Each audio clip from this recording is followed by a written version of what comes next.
परमेश्वर का पवित्र वचन मुझे सही राह दिखाता है और परमेश्वर का प्यार के बारे में बताता है।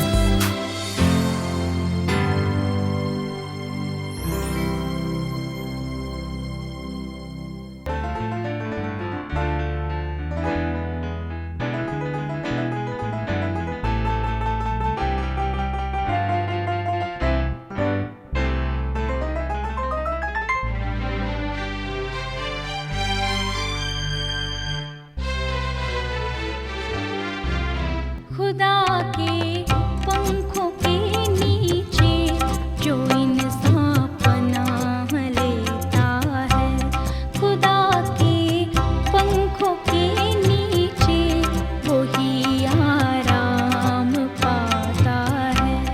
खुदा के पंखों के नीचे जो इंसान पनाह लेता है।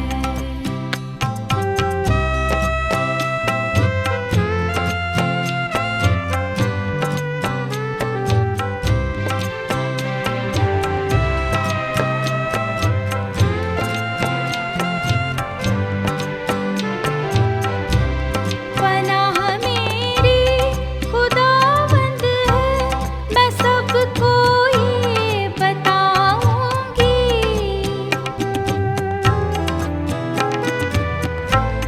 पनाह मेरी खुदावंद है, मैं सबको ये बताऊंगी। किला मेरा खुदावंद है, किला मेरा खुदावंद है, मैं आसरा उस पे रखूंगी। खुदा के पंखों के नीचे जो इंसान पनाह लेता है।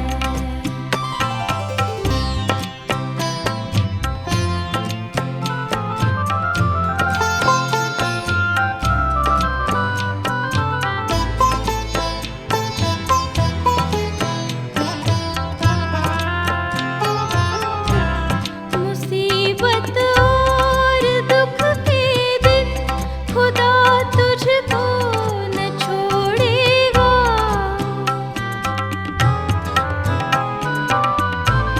मुसीबत और दुख के दिन खुदा तुझको न छोड़ेगा।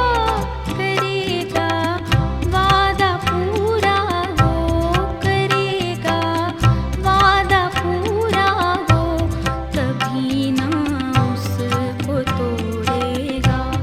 खुदा के पंखों के नीचे जो इंसान पनाह लेता है, खुदा के पंखों के नीचे वही आराम पाता है।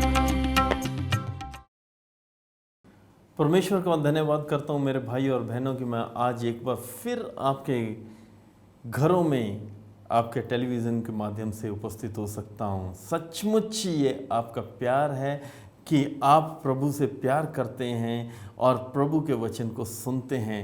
प्रभु आपको आशीष दे। सचमुच आप परमेश्वर के वचन को सुनकर ये जानने की कोशिश में लगे रहते हैं कि किस प्रकार हम अपने जीवन के स्तर को उठा सकते हैं, किस प्रकार हम परमेश्वर से आशीषें ले सकते हैं। और जब हमारे दिल में ये लालसा होती है, ये चाहत होती है, तो यकीन जानिए परमेश्वर आपके संग होता है। और आज मैं ये कह सकता हूं कि परमेश्वर आपके संग है।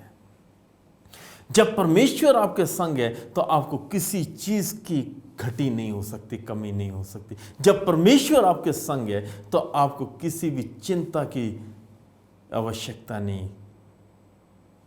आपको परमेश्वर आशीष देता है, आपको देगा जब आप अपना जीवन परमेश्वर के हाथों में दे देते हैं। आप जानते हैं कि जब प्रभु यीशु मसीह इस दुनिया में थे तो प्रभु यीशु ने अपनी सेवकाई शुरू की। और जब परमेश्वर के पुत्र प्रभु यीशु मसीह ने अपनी सेवकाई शुरू की तो लोग प्रभु यीशु मसीह के पास आते थे, उनके पीछे आते थे सुनने के लिए। रूहानी खुराक लेने के लिए, और अपनी बहुत सी ऐसी गलत फहमियों को दूर करने के लिए, अंधविश्वासों को दूर करने के लिए, जिनमें वह कई समय से जकड़े हुए थे। आज भी हम परमेश्वर के वचन को पढ़ते हैं ताकि हम अपने उन बंधनों से मुक्त हो जाएं जिनमें हम काफ़ी अरसे से एकदम जकड़े हुए हैं और हमारे लिए उनमें से निकल पाना नामुमकिन है। आइए, इससे पहले कि हम परमेश्वर के इस अध्ययन को, इस वचन को सुने और पढ़ें और उस पर विचार करें, प्रार्थना करें। जीवित परमेश्वर, धन्यवाद देते हैं कि आपने हमें समय दिया, हम आपके वचन को जानें। आज जब हम इस महत्वपूर्ण विषय पर विचार करते हैं कि हम अपना जीवन कैसे व्यतीत करें, कैसे आपके राज्य के भागी हो सकते हैं, हमें हिम्मत दीजिए कि हम आपकी इच्छा को जान सकें, आपके वचन को पढ़ सकें और हमेशा जीवन में आगे बढ़ सकें। यीशु मसीह के नाम से मांगते हैं, आमीन। भाई और बहनों, मत्ती रसूल की अंजील उसका 5 अध्याय हम आज देखने जा रहे हैं, हम उसका अध्ययन करने जा रहे हैं, जिसमें प्रभु यीशु मसीह का बहुत ही महत्वपूर्ण उपदेश दर्ज किया गया, लिखा गया है। इसे हम पहाड़ी उपदेश के नाम से भी जानते हैं। हम जानते हैं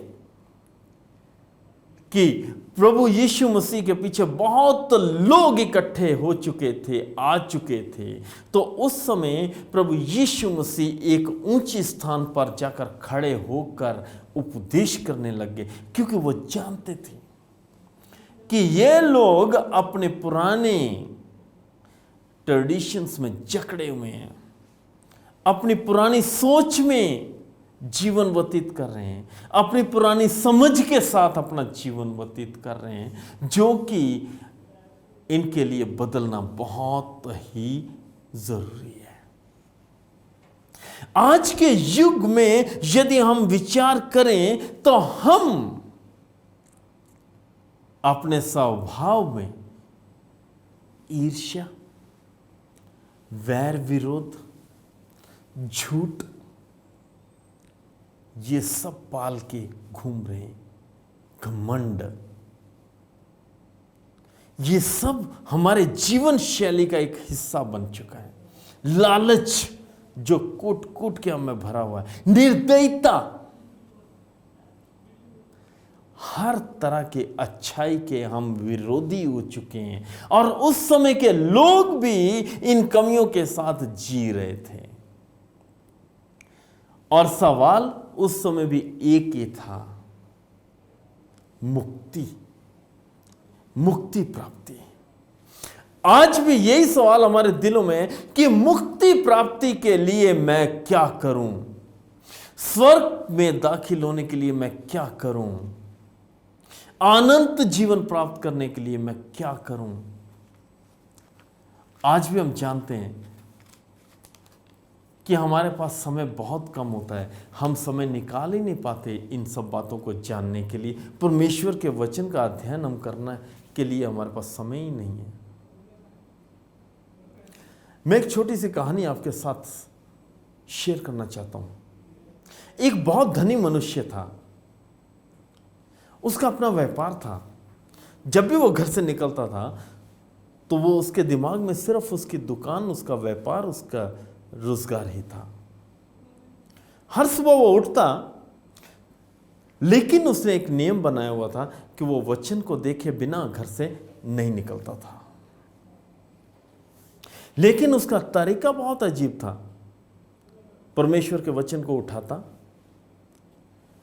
आंखें बंद करता, उस वचन को खोलता और उस पर उंगली रख लेता। जहां पर भी वचन पर उंगली होती वो उस वचन को पढ़ता। एक दिन उसने बहुत ही जरूरी काम के लिए जाना था, कहीं और नई डीलिंग के लिए जाना था। तो सोचता है कि मैं आज वचन में देखता हूं कि वचन मेरे लिए क्या कहता है। उसने जब वचन को खोला और उंगली रखी और जब आंख खोल के उसको पढ़ा तो उसमें वो पद लिखा हुआ था कि वह हैकल में गया, उसने फेंके, सिक्के फेंक दिए। ये जो व्यक्ति जो कि धन के पीछे दौड़ रहा है, उसके सामने वचन आ रहा है कि किसी ने हैकल में जाकर अपने धन को फेंक दिया। उसने सोचा कि आज मेरे को घाटा होगा, सोचने लगा नहीं, ये गलती से निकला है। अक्सर आदमी तीन बार वचन को खोलता, 3 बार मौका लेता है। उसने कहा कि नहीं, मैं एक बार और देखता हूं।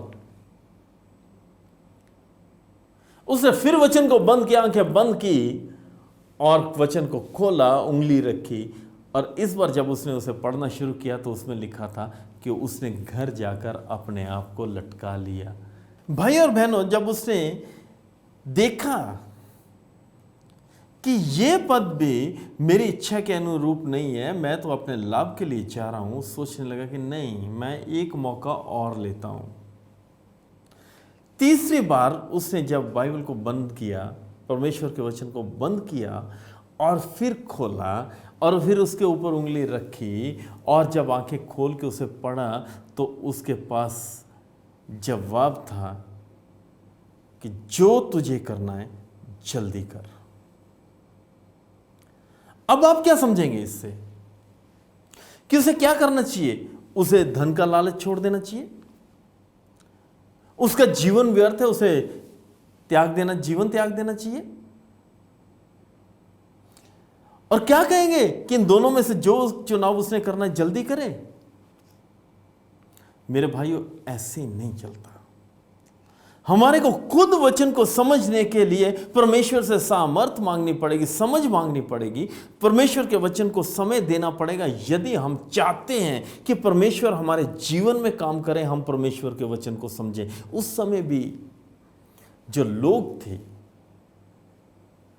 जो कुछ याजक उन्हें कहते थे, केवल वही वो करते थे, उसी को वो मानते थे।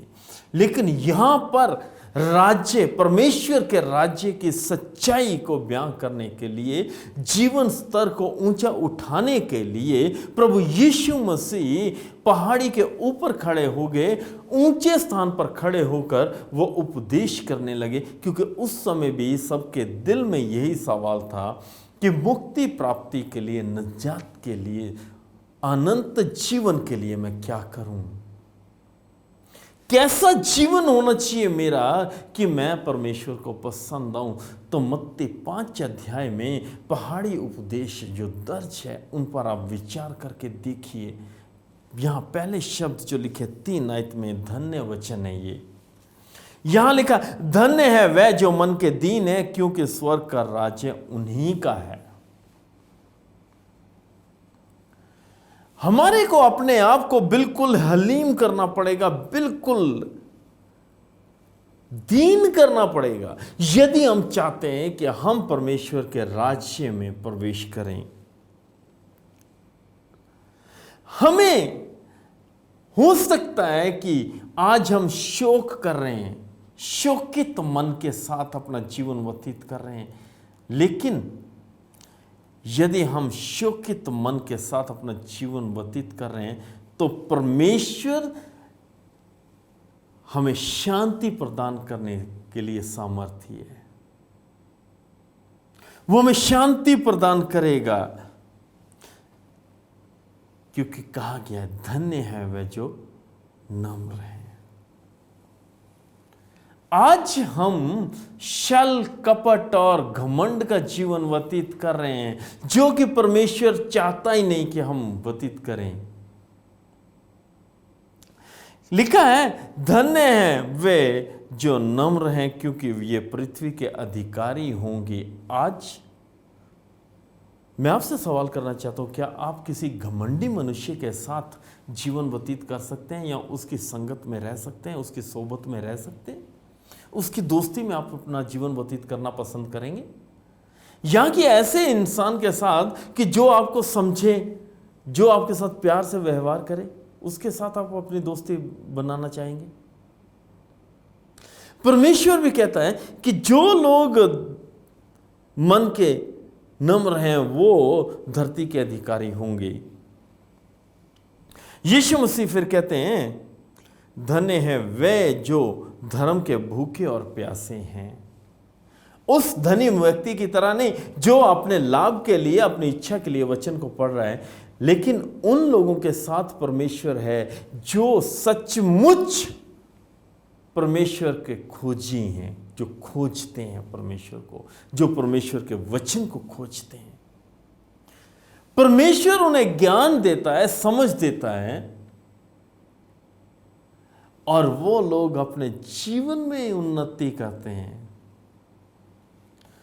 आज हमारे को इस धरती पर रहते हुए परमेश्वर के राज्य को लाना है, परमेश्वर का राज्य स्थापित करना है।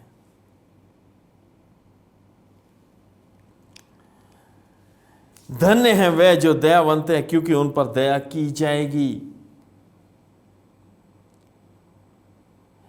अक्सर हम इस दुनिया में रहते हुए कहते हैं कि जो हम बोते हैं वही काटते हैं। ये एक आम कहावत है कि जो बोएगा वही काटेगा। ये नहीं हो सकता कि आप कांटों की झाड़ी लगाएं और उस पर आप आम का फल तोड़ने की कामना रखें। यदि हम कांटे बिखेर रहे हैं, कांटे उगा रहे हैं, तो यकीनन हमें कांटे ही काटने पड़ेंगे, उनको ही चुनना पड़ेगा। परमेश्वर कहता है कि धन्य है वे जो दयावंत हैं, उन पर दया की जाएगी। आज हम प्रभु का अनुग्रह चाहते हैं, हम चाहते हैं कि प्रभु हमारे पर दया करे। तो सोचिए कि हम दूसरों पर कितनी दया करते हैं। हम परमेश्वर के राज्य को प्राप्त करना चाहते हैं, हम मुक्ति प्राप्ति की ओर बढ़ना चाहते हैं। कैसे प्राप्त करेंगे? यहां पर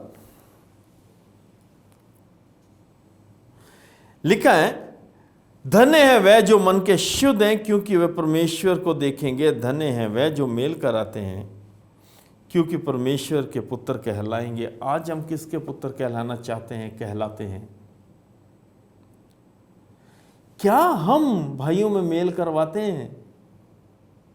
आज का ट्रेंड क्या है कि यदि दो भाइयों में फूट है तो हम उसका पूरा आनंद लेते हैं, उनको तब तक हम इकट्ठे नहीं होने देते, तब तक हमारे को चैन नहीं मिलता, जब तक हम उन्हें पूरी तरह से अलग ना कर दें।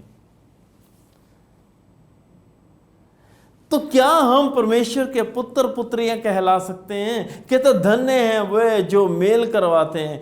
आप मेरे भाइयों और बहनों, आज मैं आपको चैलेंज करता हूं, आप एक बार मेल करवा के किसी का देखिए। यदि किसी में फूट है, उन्हें आपस में मिलाकर देखिए और फिर देखना कि आपके मन को कितनी शांति मिलेगी।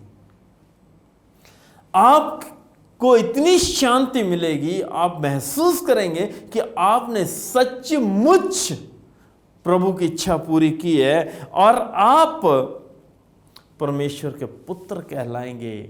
गर्व महसूस करेंगे कि आप परमेश्वर के पुत्र हैं।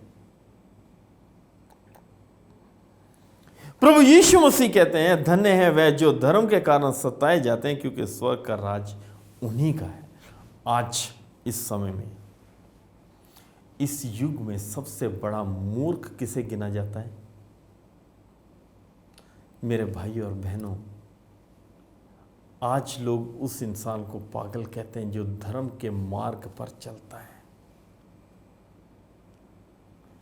लेकिन जब हम उसके चेहरे को देखते हैं, कभी विचार कीजिए, जो लोग धर्म के मार्ग पर चलते हैं, चाहे दुनिया उन्हें मूर्ख कहे, लेकिन शारीरिक, मानसिक और आत्मिक रूप से वो लोग स्वस्थ होते हैं। उनके चेहरे पर जो नूर होता है, जो प्रकाश होता है, वो देखने लायक होता है, क्योंकि वो प्रभु के भक्त होते हैं और प्रभु उनके संग होता है। आज हम चाहे कितने भी धनवान क्यों ना हो, यदि हमारे मन में शांति नहीं है, हमारे चेहरे पर प्रभु का नूर नहीं है, प्रकाश नहीं है, तो क्या हम धन्य हैं? उस समय भी लोगों का विचार था प्रभु यीशु मसीह के समय कि हम जो मर्जी करें, जब हम परमेश्वर के एक भवन में आकर कुर्बानी देते हैं या चढ़ावा चढ़ाते हैं तो हमारे अपराध क्षमा हो जाते हैं और हम धन्य हो जाते हैं। और उनके जो गलत तरीके थे, जो गलत उनकी रवायतें थीं, उनको ख़त्म करने के लिए प्रभु यीशु मसीह ये उन्हें उपदेश देते हैं और बताते हैं कि परमेश्वर के राज्य के वारिस होने के लिए आपको क्या करना है। धन्य हो तुम जब मनुष्य मेरे कारण तुम्हारी निंदा करें और सताएं और झूठ बोल बोल कर तुम्हारे विरोध में सब प्रकार की बुरी बातें कहे। लिखा है, तब आनंदित और मगन होना, क्योंकि तुम्हारे लिए स्वर्ग में बहुत बड़ा फल है। इसलिए कि उन्होंने उन भविष्यद्वक्ताओं को जो तुमसे पहले थे इसी रीति से सताया था। सीधे रास्ते पर चलते हुए बहुत सी परेशानियों को आपको सामना करना पड़ सकता है, लेकिन वो परेशानियां हमेशा के लिए नहीं हैं। थोड़ी देर के लिए आप सताए जा सकते हैं। परमेश्वर का वचन कहता है कि सीधे रास्ते पर चलते समय चाहे आपके जीवन में ये सताहट क्यों ना आए, तो आप खुश होना, क्योंकि मार्ग के दूसरी तरफ उसके बाद आपके जीवन में आनंद ही आनंद है। क्यों लोग प्रभु यीशु मसीह के पास उसका संदेश सुनने के लिए आते थे? क्यों लोग आते थे प्रभु यीशु मसीह के पास? क्यों लोग प्रभु यीशु मसीह के चरणों में पड़े रहते थे, बैठे रहते थे संदेश सुनने के लिए? क्योंकि वो जानते थे कि जो प्रभु यीशु मसीह कह रहे हैं वो सच है, और जो प्रभु यीशु मसीह कह रहे हैं वो उनके लिए लाभदायक है। मेरे भाई और बहनों, मत्ती रसूल की अंजील 5 अध्याय महज एक वचन नहीं है, ये जीवन जीने का एक स्तर है जो हमारे को शून्य से उठाता है, ऊपर उठाकर किसी स्तर पर रखता है। आज आप अपने जीवन को आप देखिए कि आप किस स्तर पर हैं, क्योंकि इस दुनिया में रहते हुए आप हर तरह के चुनौती का सामना कर रही हैं। मेरी बहनें घर में बैठी जब काम पे जाती हैं या जब कहीं ऑफिस में काम करती हैं तो उनके सामने बहुत सी चुनौतियां होती हैं, बहुत सी परीक्षाओं में से उन्हें गुजरना पड़ता है। लेकिन क्या आप उस सफर को तय कर पाती हैं? या क्या आप कामयाब हो पाती हैं अपने जीवन में? क्या आप अपने आप को धन्य कह सकती हैं? मेरे भाई जो काम पर जाते हैं, मेहनत मशक्कत करते हैं, मेरे भाई जो दफ्तरों में जाते हैं, मेरे भाई जो अपना बिजनेस करते हैं, क्या दिन के आखिर में आपको संतुष्टि मिलती है कि आपने आज का काम पूरी ईमानदारी के साथ किया है? क्या आप कह सकते हैं कि आप धन्य हैं और परमेश्वर के पुत्र हैं और आप परमेश्वर के राज्य में होंगे? क्या आप समझते हैं कि आप मुक्ति प्राप्त करेंगे? आप आज विचार कीजिए। मैं चाहता हूं कि आप अपने जीवन में देखिए कि आपने कभी क्या किसी का मेल करवाया है? क्या आपने अपना हाथ आगे बढ़ाकर किसी को सहारा दिया है? क्या आपने किसी को दुखी देख के दुख मनाया है या किसी को दुखी देख के आपने आनंद मनाया है? परमेश्वर का वचन कहता धन्य है, धन्य है, धन्य है वह मनुष्य जो ये सब काम करता है। परमेश्वर का वचन कहता है कि धन्य है वह मनुष्य जो धर्म के तलाश में रहता है, धन्य है वह मनुष्य जो धर्म का खोजी है। क्या आप आज धर्म को खोजना चाहते हैं? क्या आप चाहते हैं कि परमेश्वर आपको आशीष दे?